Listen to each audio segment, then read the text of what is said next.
Davron aka, ko'pchilik gormonal mayzlarni uzoq vaqt terisiga podmakiyaj, kechasiga surkab terisini o'rgatib qo'yishyapti.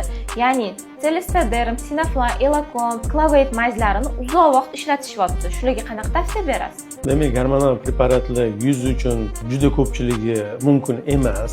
Bu gormonal preparatlar yuz uchun chiqarilmagan. Bundan albatta tezda xalos bo'lish kerak. Demak, buni o'rniga baza sifatida pantanol, bepanten ishlatsa bo'ladi. Bular 1 marta, 2 marta emas, 4 marta, 5 martagacha bir kunlik yuzga sursa bo'ladi. Yuz baryerini yaxshilaydi birinchi o'chirtda. Yuzni demak, himoya vositasi sifatida ham ishlaydi. Eng asosiysi gormonal mazlardan qaramlikdan olib chiqib ketadi.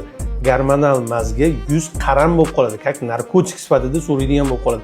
Agar sursa qisqa muddat yaxshi bo'lib turadi, surmasa qizarib, yuzlar раздражительный bo'lib ketadi. Bu albatta gormonal mazlarni teriga noto'g'ri ishlatish oqibatida yuzaga keladi.